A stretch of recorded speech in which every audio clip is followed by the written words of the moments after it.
Juan Ariel Jiménez, buenas tardes. Hola, buenas tardes. ¿Qué tal? ¿Cómo están? Muy bien, muy bien. Yo Bueno, feliz de estar Juan aquí Ariel, compartiendo con ustedes ex en el ministro de patrón de la Economía, tarde. Planificación y Desarrollo. Sí, fuera bueno que nos hablaras un poquito, Juan Ariel, buenas tardes. ¿Cómo impacta la crisis haitiana en la economía dominicana en este momento, a sabiendas de lo importante que es este mercado natural para los dominicanos y para la cosecha dominicana, y que una parte importante va hacia ese mercado? Bueno, yo creo de varias formas. Lo primero es decir que Haití es uno de los principales socios comerciales de República Dominicana, sobre todo porque nosotros exportamos a la vecina nación de Haití muchos productos industrializados, muchos productos relacionados a alimentos, a bebidas, uno que otro tema de alcohol que se produce en el país, bebidas alcohólicas. Entonces, pues en la medida en que Haití está teniendo una crisis económica, política y social, pues se reduce la demanda de estos productos de República Dominicana. Esa sería la primera forma en la que esto repercute. La segunda forma, pues no es tan impactante. ¿Por qué? Porque la mayoría de los trabajadores haitianos que están en la República Dominicana y que trabajan sobre todo en agricultura y en construcción, ya están allá, ya están en territorio dominicano. Entonces el cierre de la frontera no les afecta tanto. Por eso yo creo que el mayor impacto es el impacto comercial, aunque siempre decir que la seguridad y la soberanía nacional está por encima de todo argumento. ¿Y cómo entiende que la República Dominicana, el gobierno dominicano ha manejado la crisis y estos encuentros con el liderazgo político, empresarial y social que ha hecho el presidente, que ya se han celebrado dos y que el viernes será el tercero?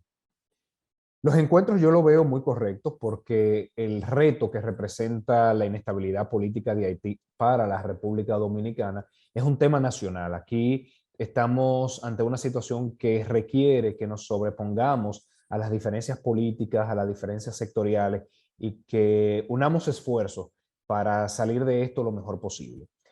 Entonces yo eso lo veo positivo. Veo muy positivo también el reforzamiento de la seguridad que se ha dado en la frontera. Muchos militares han sido enviados hacia allá. Lo que critico es que se sobrereaccione y a mi entender ha habido una sobrereacción en dos elementos. Uno, el tema de la visa de estudiantes haitianos. Esto yo creo que ya se ha pasado de lo que se entiende prudente en este nivel. En cualquier situación de relación internacional, a un Estado que tengan conflictos entre ellos, no se sobrereacciona, sino que se utiliza la estrategia de escalamiento. Se van escalando las medidas en cuanto sean necesarias para manejar la situación. No se pasa de la noche a la mañana a una sobrereacción. Y obviamente, pues el tema de no atender a inmigrantes haitianos en la frontera, en los hospitales, salvo que sean emergencias, yo me pregunto, ¿por qué ahora la decisión? ¿Qué tiene eso que ver con la inestabilidad política que se está viviendo en Haití? ¿Por qué parar en las escuelas, en las universidades y en los hospitales lo que no se paró en la frontera? Entonces, esas dos medidas sí me parece que ha sido una sobrereacción. Juan Ariel, en el caso del PLD, ya entrando de lleno a lo que es la política partidaria, siendo usted uno de sus dirigentes más destacados en este momento, ¿cuál es la situación de esta organización? Como habíamos dicho anteriormente, estamos trabajando fuertemente en el fortalecimiento del partido. Se ha avanzado mucho en la confirmación de presidentes de comité de base, presidentes de comité intermedio, miembros de comité de base, que son las estructuras que tiene el partido en cada uno de los municipios y los distritos municipales. Eso por un lado. Por el otro lado, las secretarías han estado haciendo su trabajo en la producción de material para que el partido fije posiciones, porque nosotros queremos participar en el debate público de una forma técnica, respetuosa y sustentada. No criticar por criticar, sino hacer planteamientos con el debido sustento técnico. Y las secretarías han estado ayudando mucho en eso. Y como ustedes saben, pues un sinnúmero de compañeros y compañeras han expresado que quieren ser los precandidatos para las elecciones que tendrá el partido a la hora de definir quién será su contendor a nivel presidencial. Entonces, pues, eso también, esos contactos primarios que realizan todos esos compañeros, pues ayuda a dinamizar y ayuda a volver a ese calor partidario que tanto nos hacía falta. Juan Ariel, el rompimiento interno que ocurrió previo a las elecciones del 2020, creo que fue el 2019, en donde se fue Leonel Fernández, un líder indiscutible de la política en la República Dominicana y que era presidente del PLD. Esto crea una situación muy difícil, que en la política dominicana se conoce que un partido dividido no gana elecciones. ¿Ustedes creen que podrían reponerse y ganar ese proceso sin que haya una unificación con el otro PLD que hoy se llama la Fuerza del Pueblo? ¿Y hay algunas posibilidades de que eso pase? Claro que sí, yo creo que el Partido de la Liberación Dominicana, en la medida en que vuelva a escuchar a los ciudadanos, a entender sus preocupaciones, sus sueños, sus aspiraciones, a presentar una oferta en el 2024 que represente ese sentir de la ciudadanía, y en la medida en que las personas entiendan que no han podido satisfacer sus aspiraciones con el presente gobierno del PRM, y que el crecimiento económico y la mejoría de los indicadores sociales que se registraron en los gobiernos del PLD, pues hacen que se le vuelva a dar la oportunidad de gobernar el país. Entonces, en esa medida, que es mucho el trabajo interno que tenemos que hacer, pues saldremos victoriosos en las elecciones de 2024. Y, por supuesto, cualquier partido minoritario o cualquier otro partido que quiera hacer causa común con el PLD en el 2024, aliarse a nosotros, pues siempre tenemos las puertas abiertas y los brazos extendidos para todo el que quiera unirse en este proceso que va a encabezar el PLD en el 2024. Ariel Jiménez, denos un minuto nada más y continuamos esta conversación. Estamos en el Patrón de la Tarde. Seguimos esta conversación con el licenciado Juan Ariel Jiménez, quien es dirigente del PLD, exministro del Ministerio de Economía, Planificación y Desarrollo. Juan Ariel, ¿está el electorado dominicano para votar por una mujer? Y hago la pregunta porque, según los datos, la señora Margarita Cedeño es la que tiene mejor puntuación de los aspirantes hasta el momento. Claro que sí, yo creo que la República Dominicana está preparada para tener un candidato presidencial y un presidente que sea mujer o que sea hombre. El PLD tiene muy buenos precandidatos. Está Francisco Domínguez Brito, con una gran experiencia y conocimiento de Estado. Está Abel Martínez, con un gran legado en su gestión municipal. La compañera Margarita Cedeño, de las personas que más domina los temas de Estado en el país y con una amplia experiencia. Está Karen Ricardo, que recientemente se anunció sus aspiraciones. Está también Maritza Hernández. O sea que en el PLD ahora mismo hay más candidatas que candidatos, y eso es positivo, claro que sí. De hecho, si ustedes se fijan, otros países con menor desarrollo social y económico que República Dominicana han tenido presidentas. El caso de Nicaragua, por ejemplo, que doña Violeta Chamorro hizo una gran gestión en momentos muy, muy difíciles. Entonces, claro que República Dominicana está preparada para que una mujer lidere el país, o también un hombre. Juan Ariel, buenas tardes. Te habla Juan Bonilla. Uno tiene la impresión de que el gobierno, como fracasó en su intento de la reforma fiscal, entonces está tomando una serie de medidas para cubrir los ingresos que no puede conseguir a través de la reforma fiscal. Por ejemplo, el desmonte del subsidio eléctrico y otras medidas que busca el gobierno conseguir recursos económicos. ¿Estaríamos ante una reforma tributaria sin necesariamente ser aprobada por el Congreso Nacional? Hay que ver, hay que estar vigilantes. Debo decir que el gobierno ha intentado en numerosas ocasiones colar reformas tributarias. Si recuerdan, en el presupuesto reformulado del año pasado, se intentó esconder un impuesto hasta el salario de Navidad y un aumento de los impuestos a las transacciones electrónicas y a las empresas digitales. Entonces eso se intentó el año pasado. Este año también se quería realizar una reforma que lo menos que tenía era ponerle ITEVIS a la salud, algo que a mí me llamó la atención y pienso que era muy incorrecto. Y por otro lado, pues han intentado en varias ocasiones vender activos del Estado. Ya quieren vender las acciones de GEGIP, la empresa generadora hidroeléctrica, Punta Catalina, las sedes. O sea, sí que se ve una cierta necesidad o intención de aumentar las recaudaciones, pero la verdad es que no sé para qué, porque si uno se fija en los datos presupuestarios, todo el endeudamiento que tomaron a inicios de año y a finales del año pasado no lo han utilizado. No lo han utilizado porque desmontaron los programas de ayuda social, porque tienen la inversión pública muy rezagada. Entonces, por un lado uno ve una búsqueda feroz de recursos y por el otro lado, en cuanto al gasto, al menos el gasto de capital está en mínimo histórico como porcentaje del PIB. Otro asunto, Juan Ariel, ¿qué es lo que pasa con la tímida inversión del gobierno en las distintas provincias de la República Dominicana? Es decir, la inversión pública.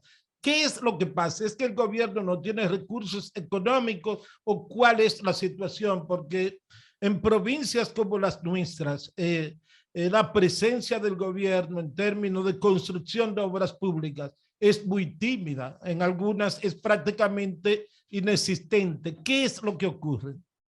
Recursos han tenido de sobra. Con el aumento de la deuda de cerca de 8.570 millones de dólares en términos netos que se ha dado desde que asumieron el poder a la fecha, solamente el gobierno, sin incluir el Banco Central, le han sobrado recursos para hacer inversiones. Lo establecieron en el presupuesto. Lo que pasa es que no han sabido realizar las inversiones. Si uno se fija, a finales de octubre apenas se había ejecutado un 42% del presupuesto de gasto de capital.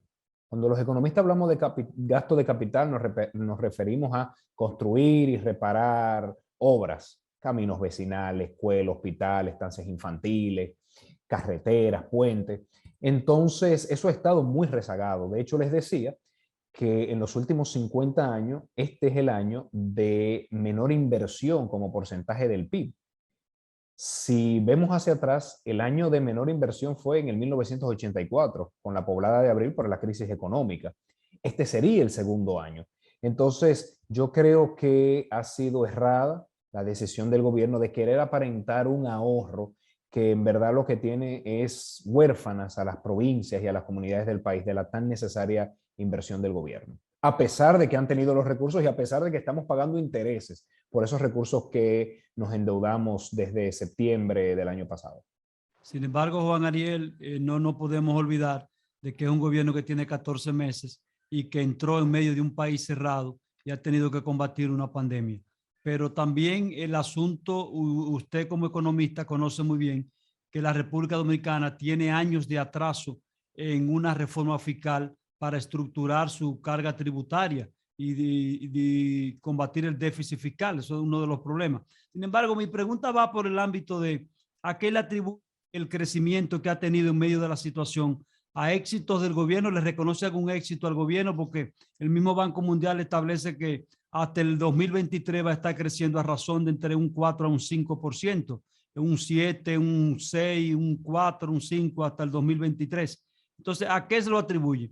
¿A gestiones del gobierno o ha sido algo que se da fenomenal como ósmosis?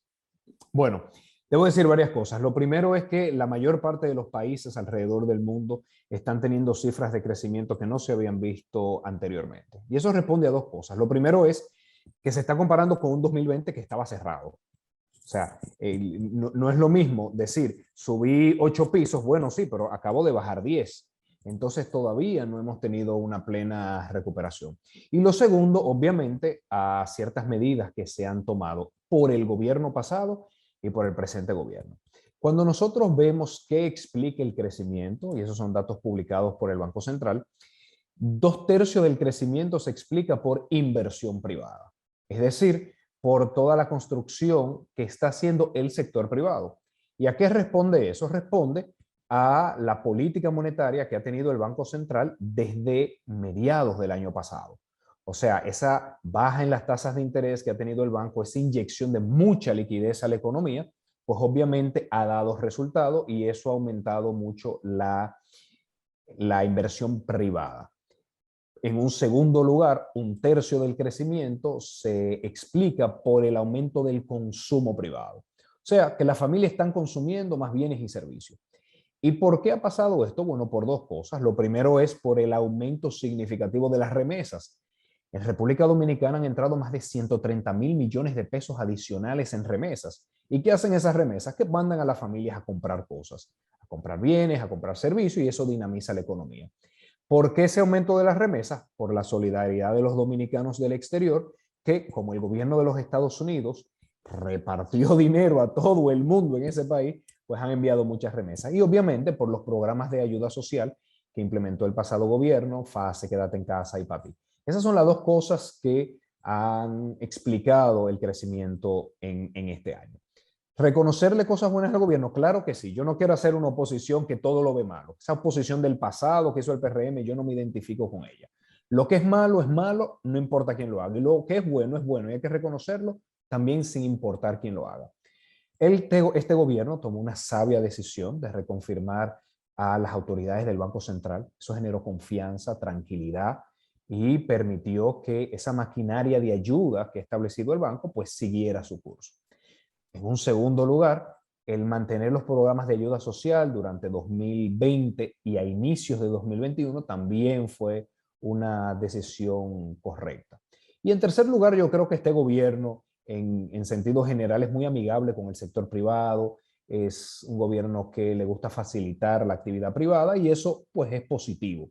Eso en cuanto a lo positivo. Lo negativo, como ya dije, para mí el retiro a destiempo de los programas de ayuda social y la baja inversión pública. Son los dos elementos. Así que miren, alguien de la oposición le dio 3 cosas buenas y 2 malas. Muy bien. Muy bien. Juan Ariel Jiménez está fuera del país en este momento. Sí, estoy un tiempo fuera. Estoy aprovechando para actualizar algunos conocimientos, hacer algunos cursos que tenía pendientes, porque a mí me gusta servirle a mi país con excelencia. Y servirle a mi país con excelencia requiere que me esté constantemente formando. Entonces, por eso tuve que salir unos días para dedicarme a entender mejor algunas cosas y poder continuar aportando mi humilde granito de arena al país con los niveles de excelencia que requiere el pueblo dominicano. ¿Puedo saludar a Leonel Fernández por allá, por España y Barcelona? No, es que yo no estoy ni en España, no estoy en España, entonces por eso no lo pude saludar, pero es alguien que obviamente sin quitarle los méritos que ha tenido en sus gobiernos y que le aporta a la política dominicana, pues le tengo mucho respeto. No estoy de acuerdo con que sea presidente por una 4ª ocasión. Creo que hay demasiado talento en República Dominicana para ser uno de los pocos países del mundo que repiten por 4ª vez a un presidente, pero no puedo dejar de reconocer su valor histórico en los gobiernos que ha realizado. Y además su gran capacidad profesional, que creo que todos los reconocemos. Muy bien, muchas gracias, Juan Ariel Jiménez. Éxitos en donde estés estudiando y gracias por participar en el Patrón de la Tarde. Siempre Hemos a la conversado orden. con Juan Ariel Jiménez,